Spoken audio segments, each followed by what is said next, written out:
Hi, hello everyone. Welcome back to our YouTube channel Intellect Talks. In this video series, we are coming with prominent entrepreneurs from various fields. They'll be sharing their startup journey, which they have lived in their startup careers. They'll be sharing their challenges, the motivation factor, and why did they choose to do a startup and how did they build it. So, for this type of content, if you are a budding entrepreneur, you wish to come into entrepreneurship, or you are already existing into entrepreneurship in various domains, so you can subscribe to our channel. This will be helping you in your startup journey as well, because the experienced people will be sharing their journey to you, so that you can also get benefited from our channel. So do subscribe to our channel, like the video and share to your friends and family, so that everyone should get benefit, and we'll make a community together to make India strong, and be and make India as a growth oriented country, so that more and more entrepreneurs can join the entrepreneurship. Today we have a very prominent person, Mr. Anuj. He's a chartered accountant by education, and now he is a writer. So he is actually into his entrepreneurship journey. So welcome Anuj to the show. Thank you, Alokit. Thank you very much for So having me on the show. thank you Anuj, like, for giving your time. How did you start your career? Like, how did your educational background go on, and like from there, how did you transform your career towards writing the books? Okay. So writing is something that I've been doing for a long time. Like I started writing at age of 16. So when I was in school in 11th standard, I started writing behind my notebooks. You know how you have thoughts, you just put it out there. So I started doing that, and then as I kept moving forward towards my career, like I was in commerce background. So I moved forward. So I cleared my BCom honors from Delhi University. Then I went to become a CA. But I always kept writing and kept feeling like I want to do something with my writing because it was my passion. So once I had enough money and I felt like I've done enough, so I quit my job and then I moved towards my passion of writing, and now I've launched my book, which is called Relax, It Is Just a Love Story, and I'm working on it now. So you, at the age of 16, you started writing, and then you did your BCom honors. Then you proceeded with your chartered accountants as well, Right. and then you got a job offer as well. But actually, why did you leave the job for writing? You could have done it jobs as well. So why did you leave the job and directly come into the writing part, leaving the job apart?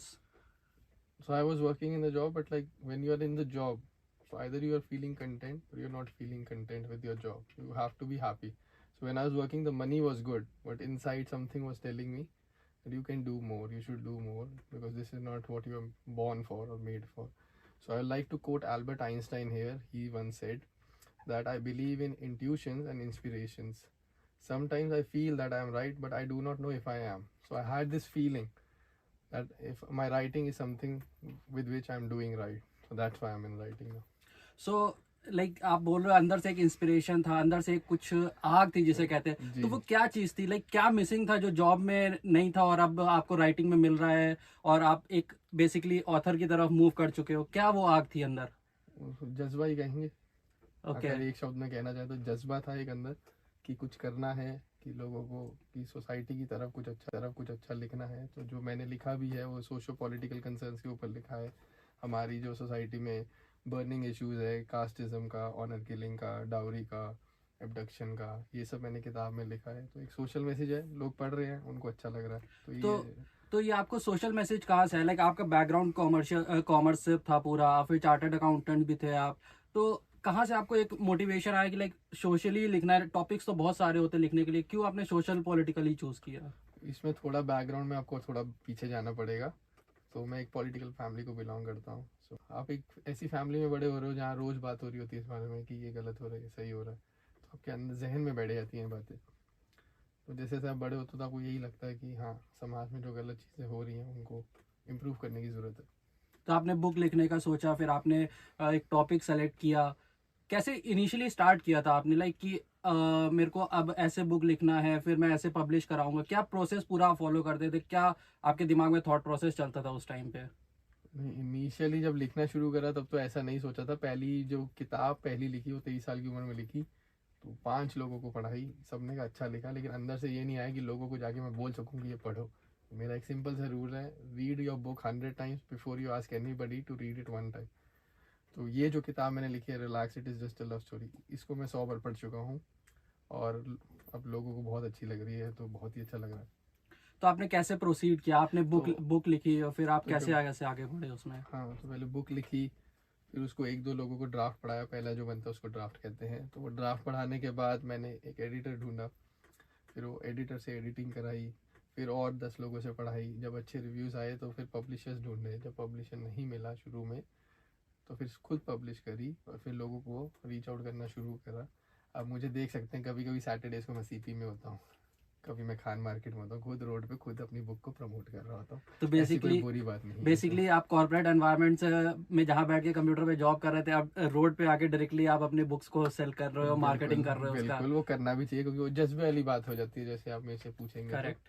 तो ये जज्बे वाली बात है कि करते हुए अच्छा लगना चाहिए जो आप कर रहे हो, तो ये करते हुए मुझे अच्छा लगता है। नहीं, जब फिर आपने बुक्स लिखे, फिर आपने उसको एक बार पब्लिश कराने के लिए गए, तो क्या चैलेंजेस आ रहे थे आपको? Like was it that easy to do writing a book, और लाइक कि फैमिली से पूरा सपोर्ट? क्योंकि बिकॉज लाइक आपका एक कॉमर्स बैकग्राउंड था, चार्टर्ड अकाउंटेंट था, फिर आपने उधर से छोड़ दिया जॉब को, तो बिल्कुल। फैमिली से कोई प्रेशर नहीं आया कभी, या कैसे आपने ट्रांजिशन किया आप कि नहीं, फैमिली को भी समझाया कि मुझे ऑथर ही बनना है और ऐसे मेरे को बुक्स लिखने आगे चल के? अच्छी बात है, अच्छा पॉइंट उठाया आपने काफ़ी ये वाला। इसमें क्या, फैमिली से कभी करियर को लेके तो प्रेशर नहीं रहा। उन्होंने शुरू में ये कहा कि पढ़ लिख जाए बच्चा, तो पढ़ लिख गए तो उनको समझ आ गया काबिल है, तो काबिल होने के बाद उन्होंने कहा जो सही लगे, काबिल तो तुम हुई, जो अच्छा लगे वो कर लो। ओके, तो लाइक आप फिर मूव कर रहे थे, जब आपने बुक पब्लिश कराया, जी। आप सेल्स के लिए जाते हो, तो लाइक क्या सेल्स में इश्यूज आ रहे थे आपको इनिशियली? आपने पहली बुक, जो पहला जो एक बंदा होता है ना, वो कैसे आपने ग्रैब किया कि भाई ये बंदे को तो मैं बुक बेच दिया आज मैंने? कैसे हाँ, बेची वो ये बुक? बहुत ही, आपने जो मैंने पहली बुक बेची वो श्रेया जी हैं, जो उनका नाम है, मैंने उनको लिख के दिया था कि आप मेरे फर्स्ट इंडिविजुअल बायर हो। आज ही उनका मैसेज आया, वैसे मेरे को आपने क्वेश्चन पूछा तो आज ही उन्होंने बुक भी ख़त्म करी और उन्होंने बहुत ही अच्छा मैसेज लिख के भेजा है मुझे कि बुक बहुत अच्छी लगी है और उम्मीद करते हैं कि पूरा देश को ये बुक पढ़ने को मिले, क्योंकि आपने बहुत ही अच्छे कंसर्न्स उठाए हैं। और हम, वो लॉयर हैं, तो वो कह रही थी कि हम रोज़ देखते हैं ऐसे कंसर्न्स। तो मैं ऑक्सफोर्ड बुक स्टोर में था और ऑक्सफोर्ड बुक स्टोर में खड़ा हुआ मैं वहाँ बात कर रहा था, मैनेजर की वेट कर रहा था कि वो आएंगे तो उनसे पूछूंगी बुक यहाँ डिस्प्ले कर सकें, थोड़ा लोगों को बता सकें क्या है, तो बिक जाएगी क्या पता, ये बात ही चल रही थी। तो इतने में वो खड़ी थी, तो जब तक मैनेजर नहीं आया मैंने उनको अप्रोच कर लिया कि आप ये बुक देख के बताएं कैसी लग रही है आपको, कवर बैक कवर। उन्होंने मुझसे पूछा आप राइटर हैं? मैंने कहा हाँ जी। मैं आपने लिखी? मैं कहा हाँ जी। उन्होंने एक पेज पढ़ा, कह रही बहुत अच्छा लिखा, मैं खरीद लूँगी। पहला पेज पढ़ते ही उन्होंने खरीद ली और वो मेरी पहली बायर है आज तक, तो मैं बहुत अप्रिशिएट करता हूँ उन्हें। तब से आज तक हम 300 किताबें बेच चुके हैं, which is a big deal. But जब मैं पहली बार किसी को 11-12 नवंबर को मिला, आज शायद 14 दिसंबर हो गई है, तो आप देखिए 1 महीने के अंदर, तब मेरे को यही था कि 100 किताबें बिक जाएंगी तो बड़ी बात है, लेकिन by God's grace we have sold 300 copies, the achievement is there. So जो पहला कस्टमर लाने का जो हर चीज में एक इनिशिएटिव होता है, हाँ जो एक जी। फायर होता है, वो कहीं ना कहीं एक बहुत बड़ा मोटिवेशन फैक्टर भी बनता है बिल्कुल। आगे की जर्नी के लिए। बिल्कुल। तो अभी तक आप लाइक कितने बुक्स सेल कर चुके हैं, और क्या आपका टारगेट ऑडियंस है, और कब तक आपको लग रहा है कि आप क्या गोल लेके चल रहे हो इस बुक को? अभी तक हम मोर देन 350 बुक सेल कर चुके हैं।